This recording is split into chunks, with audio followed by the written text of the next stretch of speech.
हर इंसान जिंदा रहने के लिए गुड्स एंड सर्विसेज पर निर्भर है। गुड्स का मतलब होता है खाने पीने की चीजें, तेल, साबुन, बर्तन, मेडिसिन एटसेट्रा। सर्विसेज का मतलब होता है स्कूल की फीस, मेडिकल बिल्स, रेल का टिकट एटसेट्रा। क्योंकि हम इनको कंज्यूम करते हैं इसलिए इनको कंज्यूमर गुड्स एंड सर्विसेज भी कहा जाता है। अब इन गुड्स एंड सर्विसेज को हम पैसा देकर परचेज करते हैं। अगर इन वस्तुओं की कीमत बढ़ जाए तो हम पैसे से कम वस्तुओं को खरीद पाएंगे, मतलब पैसे की परचेजिंग पावर कम हो जाएगी। ऐसे ही अगर इन वस्तुओं की कीमत घट जाए तो हम पैसे से ज़्यादा वस्तुओं को खरीद पाएंगे, मतलब पैसे की परचेजिंग पावर बढ़ जाएगी। देश की गवर्नमेंट का काम पैसे की परचेजिंग पावर और इन चीज़ों की कीमतों के बीच में एक बैलेंस बनाना होता है। अब आते हैं कंज्यूमर प्राइस इंडेक्स यानी कि सीपीआई पर। एक हाउस होल्ड यानी कि घर के लेवल पर कंज्यूमर गुड्स एंड सर्विसेज की जो बास्केट होती है उसकी एक वैल्यू क्रिएट की जाती है मैथमेटिकल फॉर्मूले के हिसाब से, जिसको सीपीआई कहा जाता है। अगर सीपीआई बढ़ रहा है तो इसका सीधा मतलब यह है कि गुड्स एंड सर्विसेज की कीमत बढ़ रही है। किसी इकोनॉमी में गुड्स एंड सर्विसेज की कीमतें बढ़ने का मतलब है इन्फ्लेशन यानी कि महंगाई। देश की गवर्नमेंट इस महंगाई को कंट्रोल या कंटेन करने के लिए कई सारे स्टेप्स लेती है, जैसे कि ऑयल एंड गैसेस की कीमत कम कर दी जाएगी, जो चीज़ हमारे देश में कम है उस पर इंपोर्ट ड्यूटी कम कर दी जाएगी, जो चीज़ हमारे देश पर ज़्यादा है उसकी एक्सपोर्ट ड्यूटी बढ़ा दी जाएगी, ताकि कभी भी देश में इसेंशियल कमोडिटीज़ की कमी ना होने पाए। इसके साथ ही देश का सेंट्रल बैंक यानी कि reserve bank of India interest rate को बढ़ा देता है। इंटरेस्ट रेट्स बढ़ाने का मतलब है देश की इकोनॉमी में मनी सप्लाई को कम करना। जब इंटरेस्ट रेट्स बढ़ते हैं तो होम लोन्स महंगे हो जाते हैं।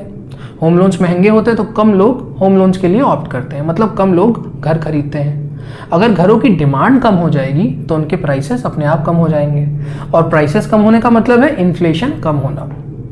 इसको एक और एग्जांपल से समझते हैं।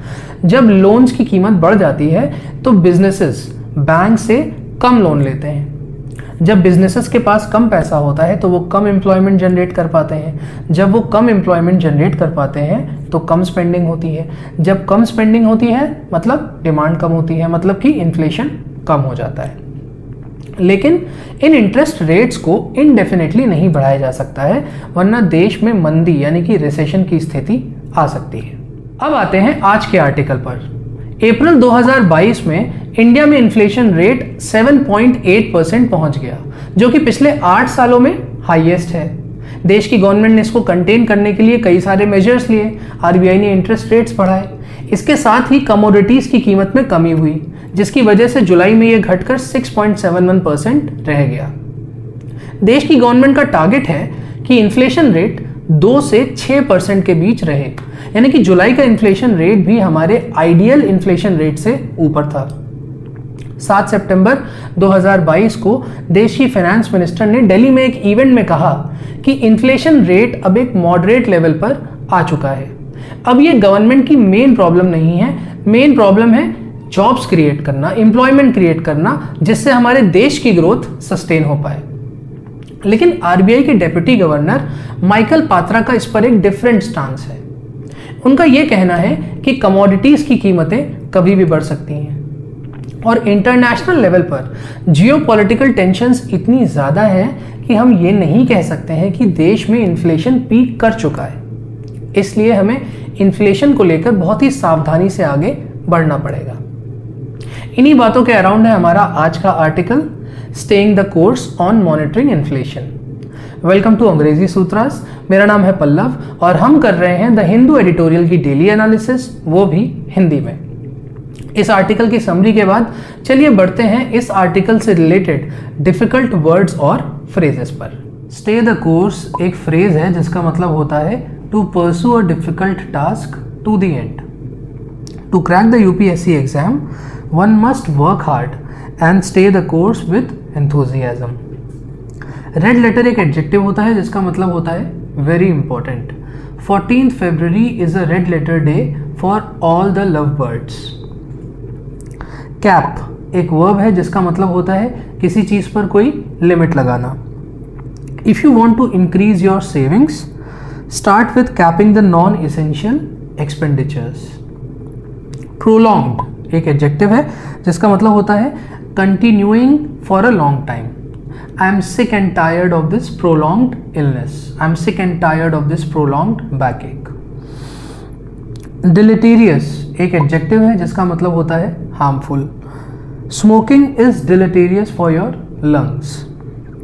प्रोपेंसिटी एक नाउन है जिसका मतलब होता है a habit of behaving in a wrong way. He is notoriously famous for the propensity to lie. Reckon एक वर्ब है which means to think. I am reckoning on the next business plan.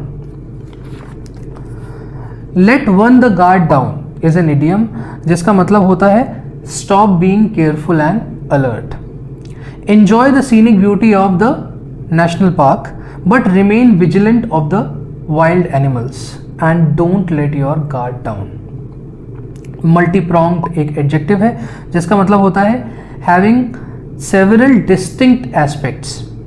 The army used multipronged approach to nab the terrorists. Tad एक noun है जिसका मतलब होता है अ little थोड़ा सा। The area of the park is a tad less than 5 square kilometres. Sure footed का मतलब होता है विश्वस्त दृढ़। The business plan is robust and sure footed. It would definitely succeed. तो ये थे इस आर्टिकल से जुड़े डिफिकल्ट वर्ड्स और फ्रेजेस। दोस्तों पूरा वर्ल्ड इस समय एक डिफरेंट और डिफिकल्ट टाइम से गुजर रहा है। हम लोग पैंडेमिक से उबर रहे हैं, रशिया ने यूक्रेन पर हमला किया हुआ है, चाइना और ताइवान के बीच में टेंशन्स बढ़ रही हैं, रशिया ने कई देशों की एनर्जी सप्लाई बंद कर दी है जिसकी वजह से वहां पर एनर्जी क्राइसिस हो गई है, इन्फ्लेशन बहुत ज़्यादा बढ़ गया है। लेकिन ये सारी चीज़ें हमारे कंट्रोल में नहीं है। इंडिया के कंट्रोल में है उसकी पॉलिसीज, उसके मेजर्स जिनकी मदद से वो इन्फ्लेशन को कंट्रोल कर सकता है एट द राइट टाइम, जिससे इन्फ्लेशन तो कंट्रोल में रहे ही रहे, हमारी ग्रोथ भी एज पर प्लान चलती रहे। इसके लिए ये बहुत इंपॉर्टेंट है कि सेंट्रल गवर्नमेंट स्टेट गवर्नमेंट्स के साथ मिलकर एक कोहेसिव मैनर में काम करें। Let us laud the efforts of the government and the RBI that they have contained the inflation so far. 7.8% का इन्फ्लेशन घट के 6.71% पर आ गया है।